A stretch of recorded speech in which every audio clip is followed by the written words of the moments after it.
What if the dirt under your boots, the moss on the trees and the stars burning millions of light years away are actually made of the exact same biological tissue? I mean, it sounds totally impossible when you first hear it. Right. But okay, let's unpack this because usually when we think about our relationship to the planet, it's completely dictated by gravity. We look down. Yet we think of the Earth as just the floor. Roots, worms, the deep underground. Exactly. And everything else, the sky, the sun, the vast cosmos, is just this giant vaulted ceiling above us. It's a completely separate jurisdiction. It's the ultimate compartmentalization. We've drawn this really hard boundary. The Earth is here, tangible and muddy, and space is out there, cold and distant. But today, we are diving into a stack of cosmological and theological sources that argue this fundamental spatial instinct is, well, it's a profound theological mistake. A huge mistake. Yeah. So our mission for this deep dive is to completely shatter that limited view of the Earth Goddess, or Mother Earth. We are going to reconstruct her not just as the dirt beneath our feet, but as an infinite cosmic body that actually contains the stars. It's a huge perspective shift. It really is. So for you listening, get ready to have your entire cosmic map turned inside out. Let's start with this concept of StarSoulSource because it totally redefines what we are standing on. Yeah, this is where the paradigm completely shifts. Yeah. When we talk about StarSoulSource, we really have to throw out the idea that stars exist in some separate realm above the goddess's reach. Right, like they're just hanging up there. Exactly. In this tradition, the stars are not distant neighbors. They are actually our emissions. So wait, when you say emissions, are we talking about something like breath? Very much like that. I mean, imagine looking at a frozen landscape where you can see someone's breath pluming in the cold air. Oh, wow. Okay. Yeah, the stars are what her body looks like from the outside when she breathes outward into the infinite space. The core argument here is that the soul substance, the very material that weaves individual consciousness together, is the exact same substance as stellar fire. That is just, it's mind-bending. So she is not just a local planetary deity managing the topsoil. Not at all. She is the mother of starlight. Her fertility extends far past the horizon, deep into the infinite dark. The cosmos is literally inside of her. It's like we've been treating the Earth as the dark, dusty basement of the universe. That's a great way to put it. But if we follow this logic, she's actually the architect, the foundation, and the roof. We're living inside a universe body. We are. But to really grasp how a universe body even comes to be, we have to look at the genesis of this structure. The sources take us all the way back to the oldest Greek cosmogonies, right? Specifically looking at the emergence of Gaia. Right, and here's where we have to clear up a massive historical misunderstanding. When we look at the Hesiodic tradition, Gaia arises from chaos. Which usually just means a big mess, right? Well, that's the thing. We have to ask ourselves why we use that word today to mean mess or disorder. If you trace the linguistic roots, Hesiodic chaos doesn't mean a messy teenager's bedroom. Oh, really? Yeah. It comes from the Greek word chaos, which actually means a chasm, a gaping, open, pre-differentiated void. Wait, so not a swirl of random stuff crashing into each other? No, not at all. Think of standing at the edge of the Grand Canyon. Yeah. You aren't looking at disorder. You are looking at a profound, dizzying opening. Wow. That distinction changes everything. Because if chaos is just an empty gaping, then Gaia isn't born from a chain of previous causes or some chaotic war. Exactly. She becomes the ontological event. Which is just a highly academic way of saying she is reality itself deciding to have a shape. Right, reality taking form. The universe is just sitting there as an open void, and Gaia is the universe choosing to have a body. And the moment she forms, space suddenly gets a floor, world having becomes possible. Yeah, and if we connect this to the bigger picture, you start to see why this was so threatening to later patriarchal cosmologies, and why they work so hard to separate the two. Separate the earth and sky, you mean? Right, because once Gaia exists as this first solid real, she gives birth to Uranus, the sky, out of her own body. Hold on, I want to make sure I'm visualizing this correctly. The sky is birthed from her. From her own body, yes. Completely breaks the whole Father Sky, Mother Earth binary we've been fed forever. It totally shatters it. Yeah. And that separation was very deliberate in later traditions. Patriarchal models enforced a strict hierarchy, right? Earth is matter, and it belongs below. Sky is spirit, and it belongs above. Just keeping everything in its neat little box. Exactly. Why? Because if spirit and matter are the same, Earth is divine. And if Earth is divine, you cannot easily exploit it or conquer it. Ah, I see. By putting God and spirit in the sky, you make the Earth a mere resource. Precisely. But this original theology insists that because the sky is the Earth's offspring, spirit is matter's child, not its opponent. That's beautiful. So when she looks up at the night sky, she is looking at her own lineage. She made the ground specifically so that stars could have a mother. Okay, I have to pause and try to reconcile something here because this is a massive scale. It is huge. Yeah, I mean, if she is the container of the entire cosmos, breathing out galaxies, doesn't she become mathematically too vast for us to actually relate to? That's the logical next question. Right, because humans are incredibly tiny. If we are talking about a deity that spans billions of light years, how do we find any kind of intimacy in that? How do you, pray to the container of the universe? That is the crucial tension here. And the way this tradition resolves it is just fascinating. It answers the problem of overwhelming vastness with the concept of radical nearness. Radical nearness. Yes, specifically through the figure of Tara. Now, for anyone familiar with the Vedic, Buddhist, or Tibetan traditions, we already know Tara literally translates to star in Sanskrit. She's always been a stellar being. Yeah. Yes, she is. But her stellar quality here is not about the cold, dead distance of deep space. It is entirely about navigational precision. Like a compass. Kind of. Think about a sailor in the ancient world surrounded by a terrifying, pitch-black ocean. The pulsar isn't just a ball of gas to them. It is the single point of orientation that leads to safety. Oh, I love that. Tara is the divine feminine manifesting as that precise navigational rescue when you are completely lost. The sources highlight green Tara, or Shima Tara, to really drive this home.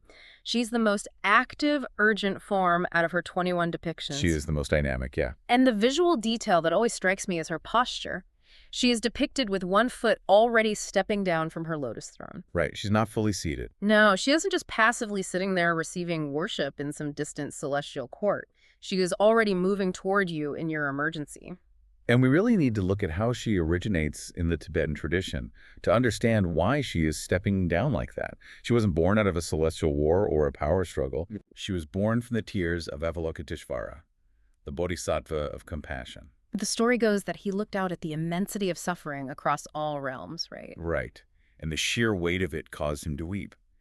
From those fallen tears, Tara rises up. Her response to him is one of the most beautiful things in these texts. She rises from the tears and says, "Your sorrow is real, and I am its answer." It's so powerful. And notice the mechanics of that moment. This is the cosmos deciding to mother itself. Mother itself, wow. It is the vast, overwhelming nature of infinite suffering spontaneously generating a localized body to answer it. She is compassion literally made into a physical intervention. So Tara is essentially a cosmic first responder. Yes, exactly. She doesn't wait for the 911 call to connect. She's already in the ambulance, already stepping down. It's that StarSoulSource principle in action. The star substance deciding to be intimately present in the world. Completely present. But here is where my brain hits a bit of a roadblock. We have this beautiful, burning stellar compass in Tara, yet she is heavily emphasized as green Tara. Right, the color is very specific. How does cosmic burning star substance translate into the literal biological greenness of the muddy ground we walk on?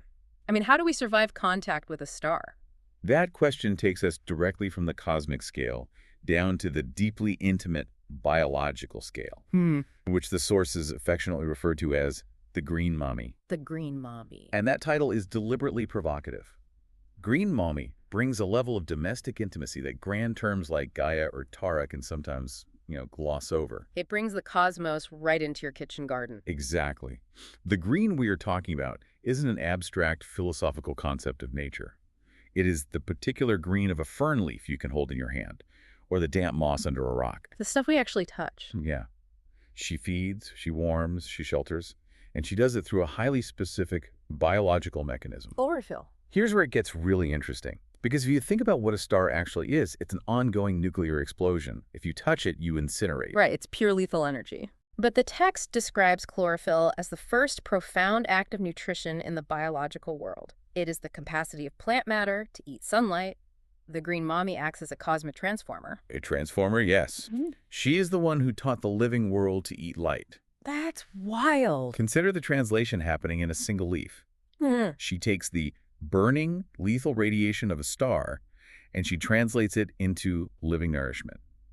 She turns light into sugar. Light into sugar. Yeah. She takes something that would destroy you, steps down the voltage and says, here, this fire can come inside you and sustain you. So chlorophyll is basically the ultimate cosmic solar panel, but instead of just generating electricity, it manufactures love and sugar. That's a perfect analogy. But I am struggling with a seeming contradiction here. The text uses the term green mommy, which sounds incredibly tender and emotionally available. It does. But then it explicitly states that she does not calculate returns. She goes mechanically, impartially, like rain falling. How can she be an impartial biological structure and a deeply intimate mother at the same time? It really forces us to redefine what we think of as love. Her love is structural and constitutional. Meaning it's just built in. Yeah, it is baked into the very physics of her being. Yeah. Human love is often reciprocal, right? We calculate returns, we hold grudges. Sadly, yes. But the green mommy provides whether or not she is worshipped. When you plant a seed, the soil doesn't run a moral background check on the farmer to see if they deserve a harvest. The rain doesn't evaluate the worthiness of the ground it falls on. It just waters. Exactly. But we cannot mistake that structural impartiality for a dead, unfeeling mechanism. The sources are deeply clear that she is intensely alive and responsive. She still feels. The system as a whole feels. She receives the footfall of every being walking on her skin. She registers the extinction of every species. She is actively mourning the vast ecological losses in her current era. Wow. So, yes, she is an impartial giver on a localized level, but she is also in a dynamic, emotional relationship with the entirety of life. She opens further when tended with care, and she contracts when treated as an inanimate object. So she is a biological system, but she is a feeling, grieving system. We've explored her active feeding phase, this deeply green biological intimacy that turns light into sugar. Right. But the text strips it down even further. If we peel away the green of the forests, the brown of the soil, the blue of the oceans, what is powering this entire system? What was the goddess before the world needed feeding? Stripping all that away brings us to the golden primordial mother. The golden primordial mother. Yeah, this is the state of the divine feminine at the moment of original self-existence, before any differentiation, before the very first breath of creation or that gaping void of chaos we talked about. And the color shift here is crucial. We move from green to golden. And it's not just because gold is pretty or because it looks like the sun. No, it's very literal. Right, there is a chemical, material reality to gold. It does not rust, it does not corrode, it does not decay. It is the ultimate imperishable material. It passes through time without losing its fundamental nature. It just stays gold. Exactly. The golden primordial mother represents the imperishable face of the earth goddess. This is a profound theological claim. Beneath all the intense variability of nature, beneath the seasons, the changing weather, the birth and death cycles, there is a ground of being that is entirely unchanging, luminous, and primary. It's like looking at a beautifully constructed house. You appreciate the green paint, the blue tiles, the intricate woodwork. Sure. But if you look closely at the foundation and the very bricks holding the whole thing up, you realize they are made of indestructible, unchangeable, solid gold. It cannot be degraded. It cannot be extracted away by human greed. And what's fascinating here is how we can bring this golden quality right back to the stars. Oh, right, the stars. Stars fundamentally burn gold. The light that the green mommy is stepping down through chlorophyll so plants can eat it, that is golden light. Mind-blowing. A primordial mother is golden because she is the original source from which that stellar fire learned to exist. She is the StarSoulSource that preceded every specific star in the sky. She didn't begin at the surface of the earth. Which raises the ultimate question. If she is this infinite, imperishable, golden cosmic fire that existed before the universe, why does she bother? Why make the earth? Yeah. Why pour her infinite nature into one specific, finite, muddy planet? Why become the dirt? That is the central revelation that ties all these sources together. Mm-hmm. When the golden primordial mother became the earth goddess, she did not diminish herself. Didn't shrink. Right. She didn't become smaller. She concentrated herself. She chose to pour her infinite nature into the specific body of a planet so that life could happen. So it wasn't an accident. The Earth isn't just a random rock drifting in space that happened to develop the right conditions for a local goddess to inhabit. The Earth is the primordial mother choosing one specific body in which to become intimate with her own creation. It's the ultimate act of bringing the infinite down to a scale where it can actually be experienced. Precisely. So what does this all mean for you, the listener? If we synthesize this entire journey we've been on, these sources completely invert how we're supposed to understand the Earth. Completely flip it upside down. This is not a tradition about a small, bounded physical deity managing the dirt. It is a tradition proving that the infinite can become intimate. She is Gaia, making the floor of space so reality can have a shape. She is Tara, stepping down in compassion to help us navigate the dark. She is the green mommy, translating lethal starlight into sugar so we can eat. And beneath all of that, she is the golden primordial mother, the unchanging, imperishable source of the whole thing. And this should completely change the reality of your everyday experience. Absolutely. The text is telling you that whether you look down at the soil under your boots or up at the deepest visible stars in the night sky, you are looking at the exact same thing. StarSoulSource. They aren't separate. No, the terrestrial world and the cosmic universe are not two different jurisdictions.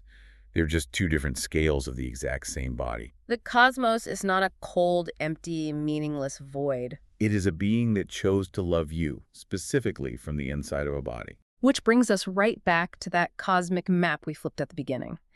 If the ground holding your weight right now and the starlight hitting your eyes from millions of light years away are the exact same entity looking at herself from different angles, then what does it mean when you look up at the night sky? Yeah. Are you just the universe wrapped in a specific body finally looking back at itself?